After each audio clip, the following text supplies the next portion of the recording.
What's poppin' T Squad? It's your girl Keisha, and I'm here with tonight's All Tea, All Shade, Real Housewives of Potomac, Season 5, Episode 12 review. Heads up, I will not be doing a review on Fargo tonight. Lovecraft Country just did me in, child. I don't even have the mental capacity to do a Fargo review, but I will be back next week with all new Fargo reviews.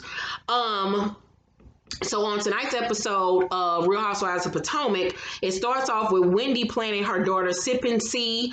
If you don't know what a sip and see is when you debut your child to your family and friends. A few of her husband's siblings have congratulated him on their baby, but his parents and his other siblings have not. You know, they don't speak to his side of the family because of Nigerian culture and hierarchy and all of this stupid ass shit that I don't understand, and is just honestly silly as hell to me. It's ridiculous that you would cut off your son because of some hierarchy bullshit. Like, how you got a child out there that you just don't talk to over nothing, really. At the end of the day, it's nothing. And I know it's a part of their culture or whatever, and I'm not trying to disrespect anybody's culture, but I gave birth to you. You're my child. Ain't no way in hell I'm gonna cut my child off because of my daughter-in-law's mother is beneath me when it comes to hierarchy and our culture. Like, the fuck out of here with that shit. I don't understand it. I just can't do it.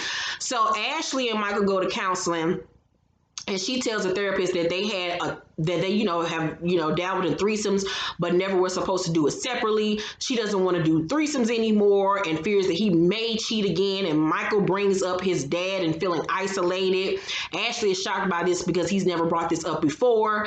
He says his father focused on him and caused him severe emotional distress, and it has caused him to go into his shell when things aren't good and then he tries to make himself feel good about himself and to feel like someone cares about him. To be honest with you, I think that these things probably do affect him, but I honestly feel like this is an escape mechanism for him.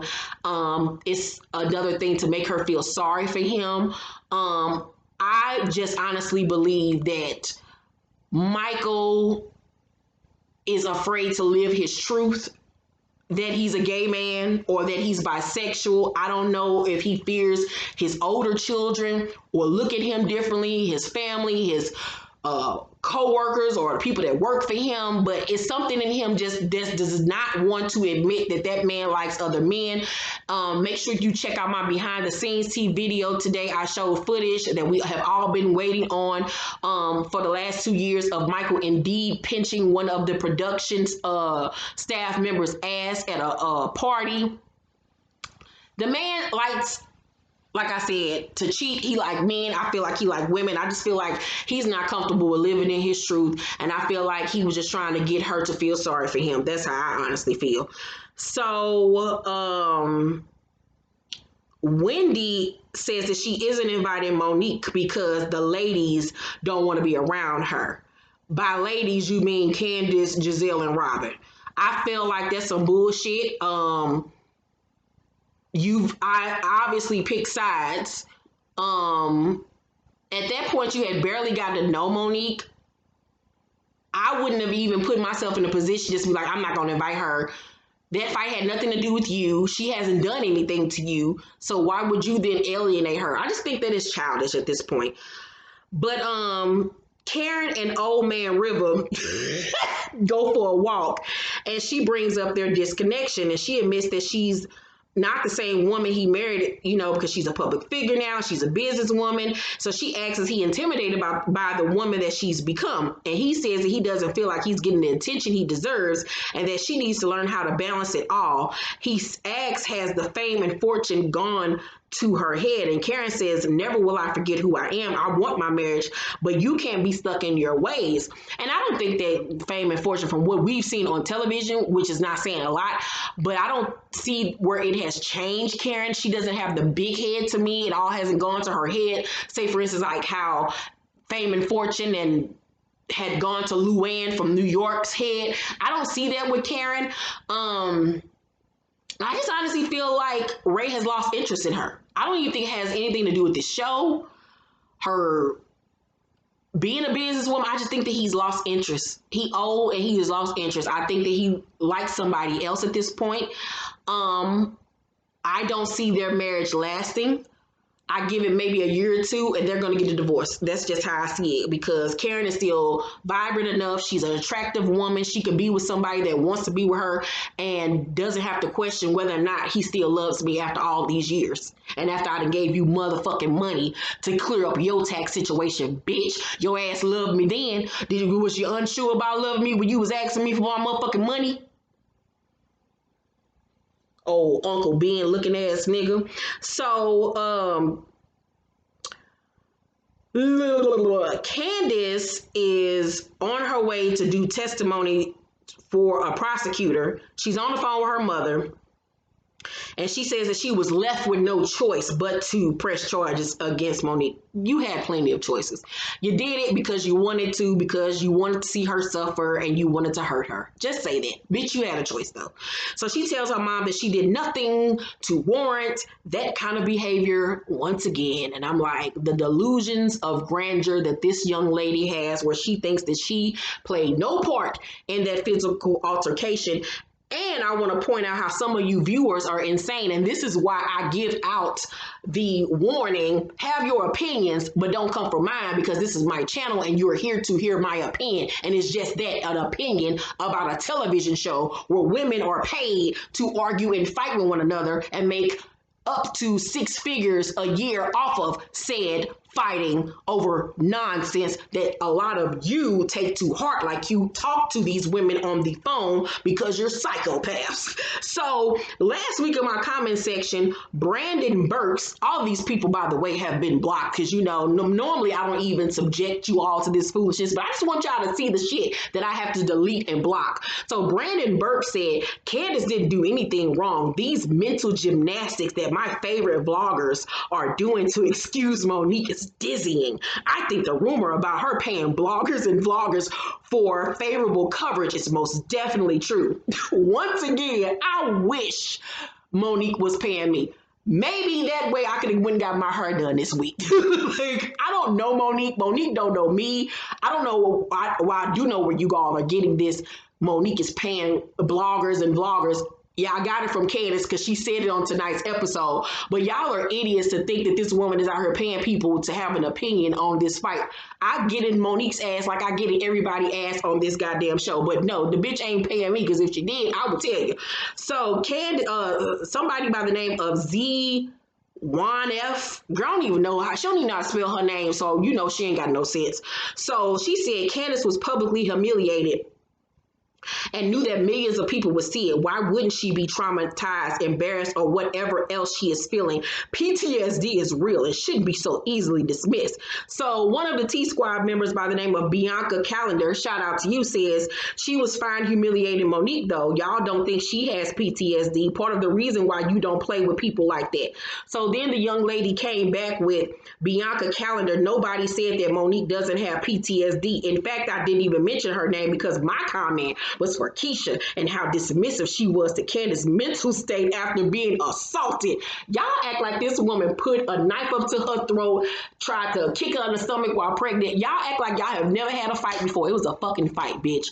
And it wasn't even a fight. She whacked on the head a couple of times like this. Same thing her mama did with her to her goddamn, with her purse. Like, y'all act like she was really assaulted. Like, y'all are doing the most with this shit, and it is quite hilarious. So then a chick by the name of Anna said, Candiace's mom didn't violently hit her. That's reaching. I'm 35 and my mom still bop me when I get slick, but it nothing like a butch my age trying to break my damn neck. First of all, the fact that you 35, your mom still hitting you says a lot about your mental state. My mother has not physically hit me since I was a child. So the fact that your mama think that it is okay to hit a 35-year-old woman, girl, I will pray for you. Y'all need to go on Iyanla. And then another lady by the name of Chastity Flanders said, I'm done with the BS. Unsubscribed. And then shout out to Chocolate Kool-Aid said, bye. Like, these people are nuts. And this is why I give out the warning, because people take this stuff too hard. Like, y'all are crazy. Y'all are fucking nuts. Y'all think that everybody's supposed to agree with everything you say. I tell y'all all the time, y'all don't have to fucking agree with shit I say. I don't give a fuck about these people. And neither should you. Watch this shit, get your entertainment, and go on about your life. But y'all, I had to read y'all that shit because these niggas is nuts. And it's only like this with Real Housewives and the fucking Basketball Wives. Like, I never have to go through this with any other franchise that I do. But back to the review. So Robin has started a baseball cap line. How butch of her. Like, if she don't come out the closet, her and Michael need to just live in their truth. She says that her tax issues have made her focus even more on her hat line, embellish. I was like, yeah, bitch, because you got to pay the fucking IRS. So she did, you know, the Real Housewives of Potomac after show, and this is what she had to say about her tax situation. Like paying the water bill where they're going to cut the water off, and you're like, oh my God, let me pay the water, you know, so I can get my water turned back on. It's like, okay, I'll get to it. It's just that, like, ugly, like, ugh. When you get that mail, it's like, oh, I don't want to do. I do not want to know what's in here. I was going to say, you know, I always say that Robin is very consistent. She comes late to the party and late paying her taxes. Yeah. Okay? She's consistent. On them late. It was just a hot mess, and I put it on the back burner. Okay, I'll get to it one day. I'll get to it one day. I'll get to it one day. Finally, it's like when I decide to get to it, it's out of control. But it definitely was a combination of things, of even how I got there. I had some old taxes from before my bankruptcy. It was just a big juggling of things, and I was irresponsible, and I take responsibility for it. As we all. My thing is, who just said, I just tried to put it off. It ain't like your water getting cut off. No, bitch, it's worse. It's about getting your assets taken away, about you going to jail, and you laughing about the shit like the shit is slick funny. Like, this bitch is crazy. And the fact that Juan even proposing to this ditzy bitch says a lot about that crazy ass nigga too. That woman is nuts. So, where was I at? Candiace meets with her friend, some dude who dressed like he going to Amish country. I don't know where this nigga was going, but he looked a mess. Candiace said, you know, they asked me if I wanted her to face jail time, and I said I wanted her to be persecuted at the fullest extent. Candiace then says, I wake up every morning in a panic. I have post-it notes all around the house that say, you're okay. And they literally show where this woman got post-it notes around her house where she's telling herself, you're okay. Like, girl, she is milking this to the highest extent. And this shit is funny as hell to me because she is doing the most for sympathy. You are not that goddamn, what's the word I'm looking for? She is not that damn hurt or plagued by this whole entire situation. It was an altercation that lasted literally maybe 30 seconds. Like, calm the hell down. Like, she is team too much. So her friend asks, what do the ladies think? And Candiace says, Karen is erring on the side of caution. My mental state is not being considered. She is considering your feelings. That's why she's tried to stay out of it. I talk more on Karen's thoughts about the situation and trying to not take sides on my behind the scenes tea video, which you need to check out. And also I have a new Spill the Tea video up right now as well that you need to check out. So Wendy and her husband look at venues for the party, child. And I posted this on Twitter and Facebook and my IG story. But did any of y'all peep Wendy's hair, child? What the fuck is going on with this lady hair? Why is her hairline all the way over here? What in the fuck is going on, Wendy? What in the I'm going to bed. Like, Wendy can't talk about nobody when she filling in her goddamn edges and bringing her edges all the way over.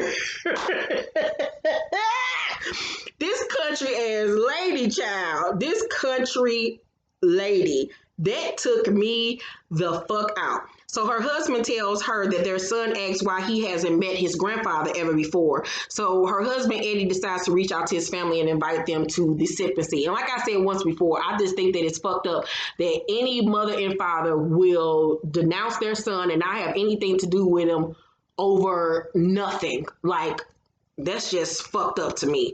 And they gonna really have to answer to God for it. So Ashley visits her Uncle Lump.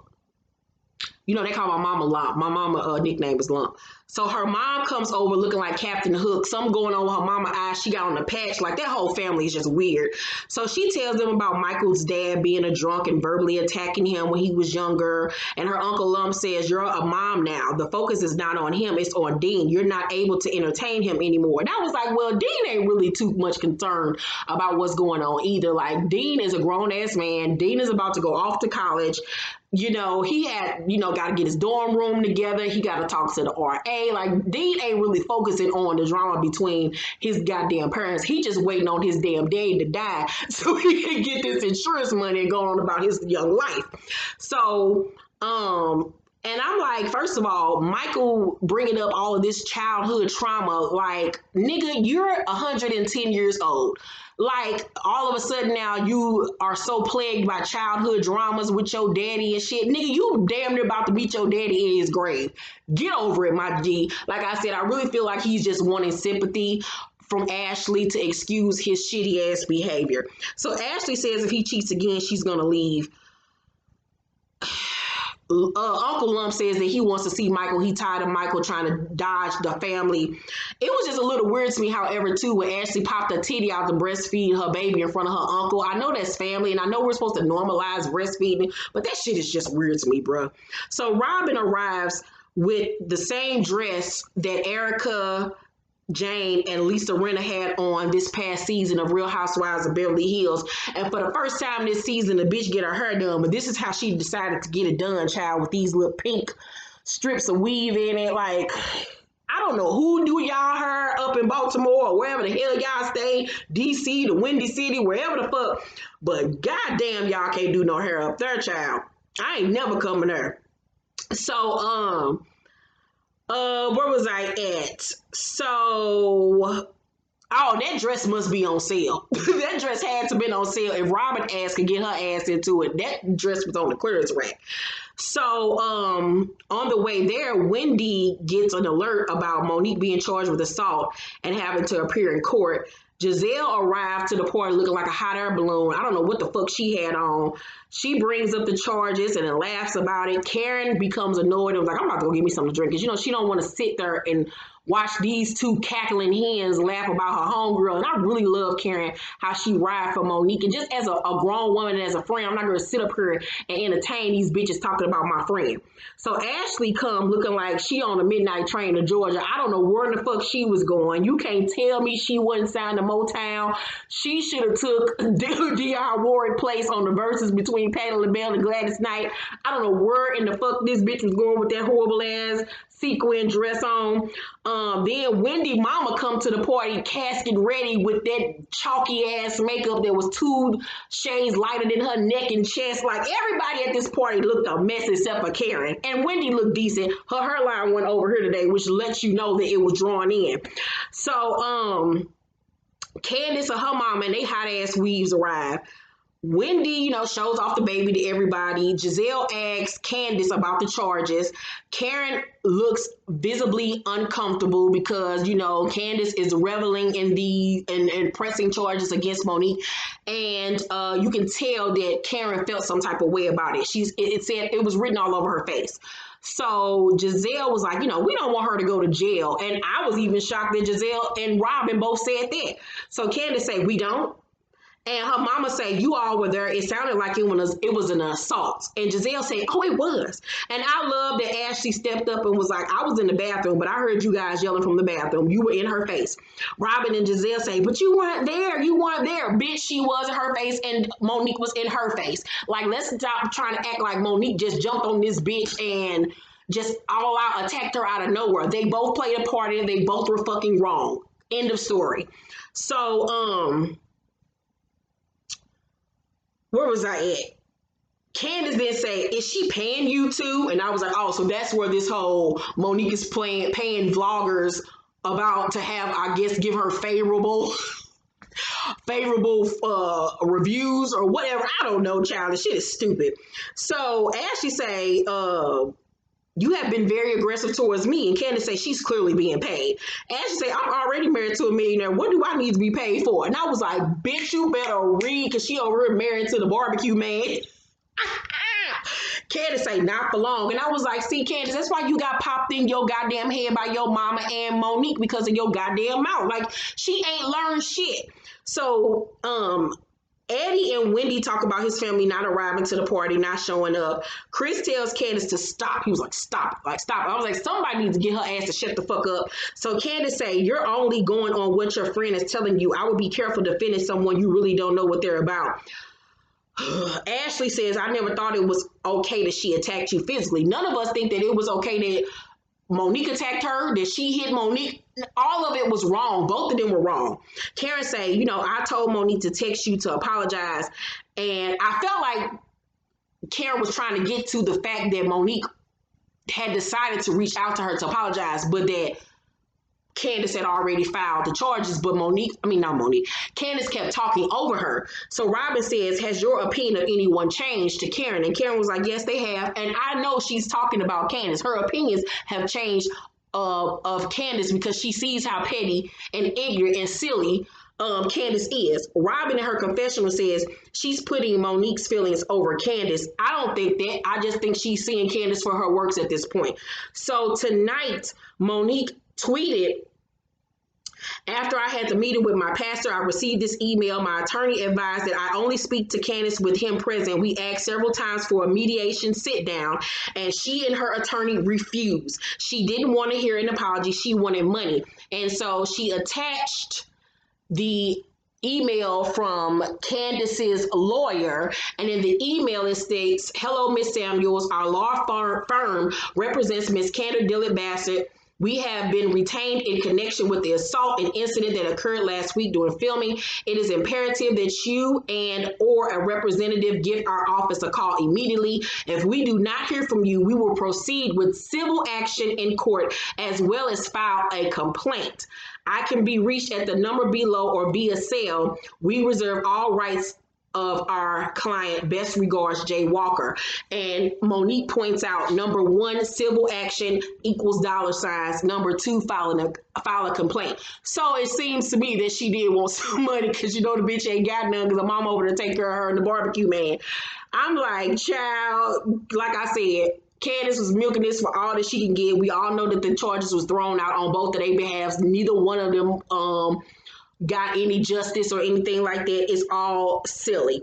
So Wendy asks her husband how he feels about, his family not showing up for him, and he says that it hurts, but he didn't want it to affect their day, and the episode goes off. And next week's episode looks like it's going to be equally as good. I can't wait for it. Once again, make sure you check out my Spill the Tea and behind the scenes tea video. Check out my Lovecraft Country review, my Tamar Braxton season finale review as well. Once again, there will not be a Fargo review this week. I'll be back next Friday for a Fargo review. And make sure you check out my Real Housewives of Orange County review. I will be reviewing Real Housewives of Salt Lake City for life on ABC when it returns, and Braxton Family Values when they come on next week as well. Love you guys. Make sure to thumbs up this video, like and subscribe, and hit that notification bell button. I will see you on the next one. Bye.